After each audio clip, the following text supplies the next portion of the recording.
At 37,000 feet, a Boeing 747 has exactly 3 seconds between something's wrong and everyone dies. On November 12, 1991, one pilot had even less.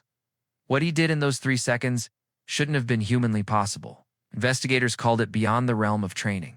Physicists said the math didn't work. But 300 people are alive today because Captain Kevin Hunt broke the laws of physics and nobody knows his name. We love our hero stories, don't we? Sully landing on the Hudson. That Tom Hanks movie, The Miracle on the Hudson headlines. But here's the thing. What if I told you there was a pilot who did something even more impossible? Someone who had less time, worse conditions, and zero options. British Airways Flight 605, Jakarta to Hong Kong, 299 passengers. One decision, 3 seconds. What happened in those 3 seconds changed everything we thought we knew about human reaction time, aircraft physics, and why some people become heroes while others become statistics. And it all started with a sound no pilot ever wants to hear. Scene 1. The explosion. November 12th, 1991, 2:47 a.m. Captain Kevin Hunt is doing what pilots do for 90% of their job. Absolutely nothing. Autopilot engaged. Coffee in hand. Talking football scores with his co-pilots. The Boeing 747-200 is cruising over the Java Sea. It is the kind of flight pilots call hours of boredom punctuated by moments of terror. Except tonight. The terror was about to last a lot longer than moments. Bang. Engine number 2 doesn't just fail, it explodes. But here's what passengers don't know. Losing one engine on a 747 isn't actually that bad. These beasts can fly on 3 engines, even 2. The problem wasn't the engine that died. It was what it killed on its way out. When engine 2 exploded, it sent shrapnel like bullets into the aircraft's body. One piece about the size of a smartphone hit something nobody ever thinks about, the hydraulic line for the rudder.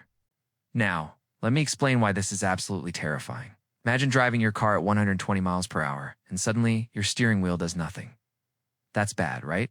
Now imagine you're 7 miles in the sky, with 299 souls on board. But wait, it gets worse. Shrapnel also hit the electrical systems. Half the cockpit instruments just died. Altitude indicators, gone. Navigation, flickering. The plane's computer is having a full-blown mental breakdown. In pilot speak, this is called cascading failures. In normal speak, it's called we're absolutely screwed. Captain Hunt now has no rudder control, no idea of exact altitude. It's a plane that's starting to roll and 299 people who have no clue they're about to die. Scene 2. The Dutch roll. The aircraft begins what's called a Dutch roll.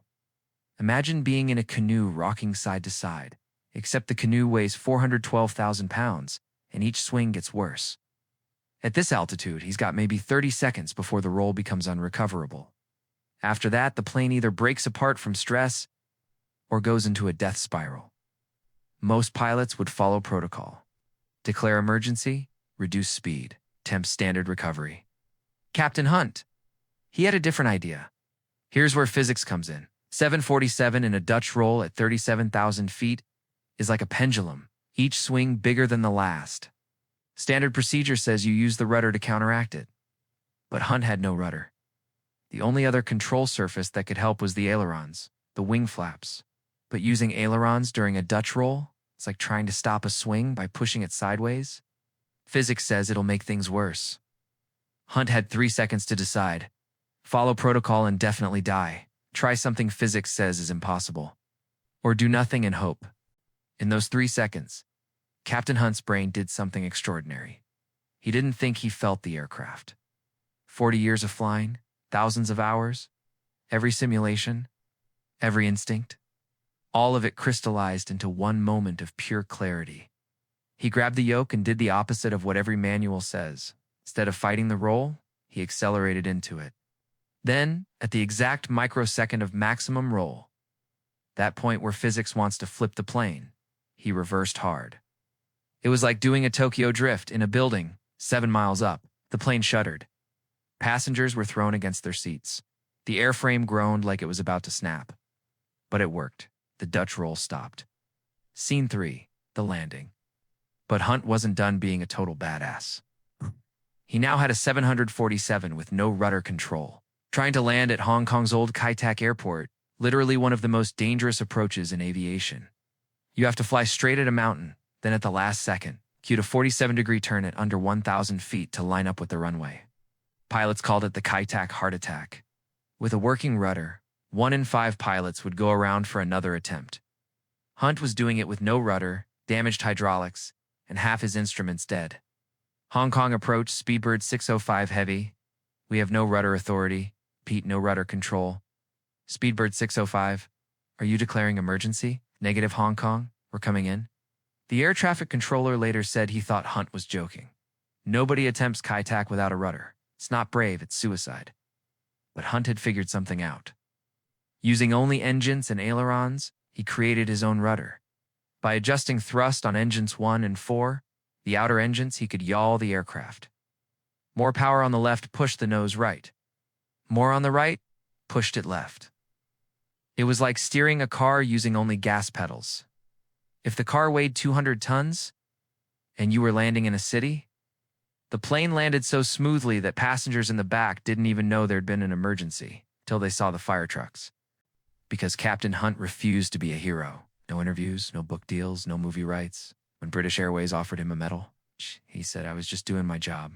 The only reason we know the full story is because of the Accident Investigation Report 247. Pages of technical detail that reads like poetry if you know what actually happened. Bowing engineers analyzed Hunt's maneuver. Their conclusion? The actions taken exceed recommended parameters and should not have resulted in recovery. Translation: it was impossible. But he did it anyway. Investigators put 50 experienced pilots in a simulator with the same scenario. Not one survived. They all crashed. When they asked Hunt how he knew what to do, he said something that still gives me chills. "I didn't know. I just felt what the plane needed." Scene 5. The lesson in extreme crisis. Your brain has 2 modes. System 2, logical, slow, methodical. System 1, instant, intuitive, primal. Most pilot training focuses on System 2. Checklists, procedures, protocols. But in those 3 seconds, Hunt's brain did something incredible. It bypassed thought entirely. Researchers call this expert intuition. It's when decades of experience compress into instant action. No thinking, no deciding, just knowing. It's the same thing that lets a mother lift a car off her child. A surgeon perform the impossible. A teacher shields students from danger. It's humanity's superpower. And it only shows up when everything is on the line. Now you're probably thinking, cool story, bro. But I'm not a pilot. But here's the thing. We all have our 3-second moments. The job interview question that decides everything. The split-second choice to swerve or brake. The moment you choose to speak up or stay silent. Captain Hunt didn't become a hero in those 3 seconds. He became one in the 40 years before them. Every flight, every simulation, every boring routine day. All of it was preparation for a moment he never knew was coming. That's the paradox of expertise. You train for years to act without thinking. You study consciously to perform unconsciously. You prepare in calm to perform in chaos. The difference between heroes and victims isn't courage, it's preparation. Meeting opportunity.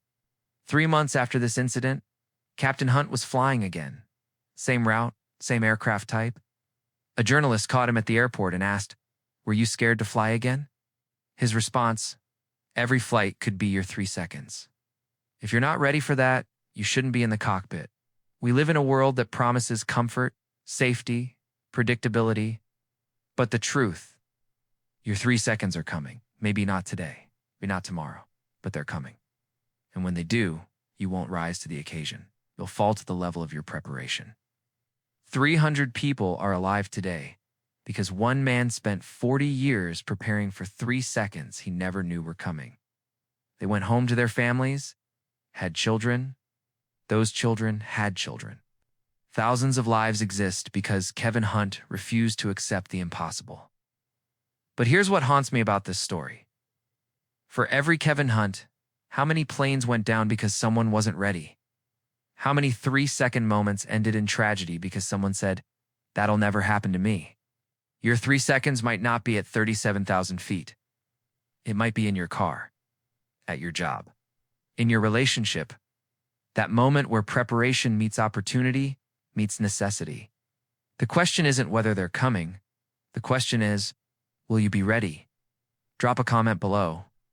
What's the split-second decision that changed your life? That moment when time slowed down and everything depended on what you did next? Because I guarantee you everyone has that story. The difference is whether it ends in triumph or tragedy. And if this story hit different, if it made you think about mastery and preparation in a new way, share it. Someone in your life needs to hear this today. Next week, I'm breaking down the 30-second phone call that prevented World War III. And no, it's not what you think. Until then, stay ready. Your 3 seconds could start now.